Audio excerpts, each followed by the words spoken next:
ప్రియులారా, మన ప్రభు అయిన యేసుక్రీస్తు నామములో మీకు శుభోదయం.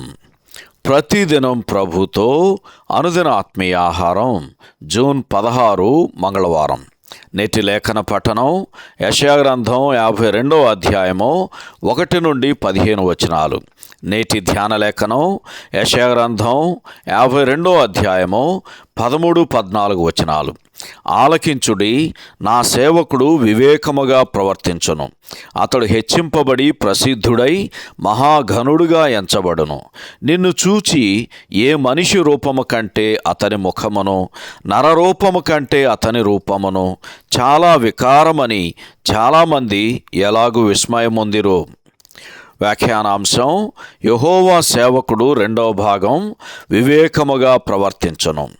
వ్యాఖ్యానాంశం: యెహోవా సేవకుడు 2వ భాగం, వివేకముగా ప్రవర్తించును. వ్యాఖ్యానం: ఈ భూమి మీద పరిశుద్ధాత్మ నెరవేర్చవలసిన ఒకే ఒక్క ప్రాముఖ్యమైన పని ఏమంటే విశ్వాసులు క్రీస్తును, ఆయన పొందిన శ్రమలను తేరిచూచునట్లు చేయటమే. వినుము, మేల్కొనుము, ప్రత్యేకముగా ఉండుము వంటి హెచ్చరికలన్నీ ఇశ్రాయేలీల మెస్సియా అయిన క్రీస్తు అను వ్యక్తిని కనుపరచాలనే ఉద్దేశంతోనే.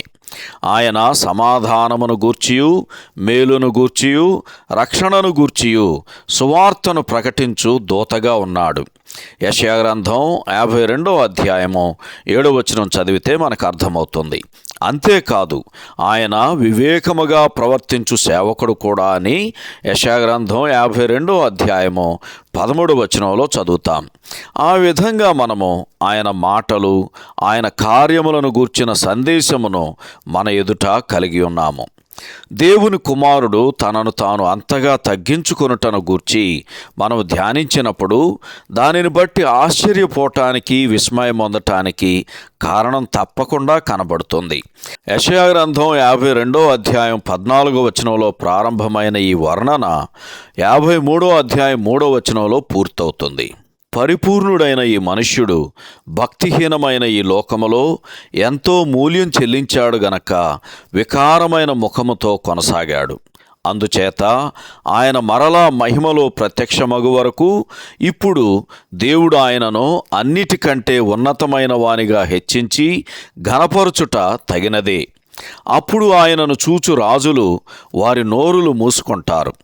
అయితే విమోచింపబడిన వారు మాత్రము ఎన్నడూ మౌనంగా ఉండలేరు. 8వ వచనంలోని కావలి వారి వలె రాత్రంతయు కావలి కాసి అలసిపోయినప్పటికీ వారు తమ స్వరములనెత్తి విజయగీతములను గానము చేస్తారు. ఎందుకంటే వారు ఆయనను ముఖాముఖిగా చూస్తారు. సహోదరుడు జాన్ కోక్లన్ శుభములతో వందనాలు. ఈ సందేశాలకు సంబంధించి కానీ, బైబిల్కు సంబంధించి కానీ మీకేమైనా ప్రశ్నలు ఉంటే ఈ క్రింది నంబరుకు వాట్సాప్ ద్వారా పంపించండి. మీ ఆత్మీయ క్షేమాభివృద్ధి కోసం అనుభవజ్ఞుల ద్వారా జవాబులు అందించబడతాయి.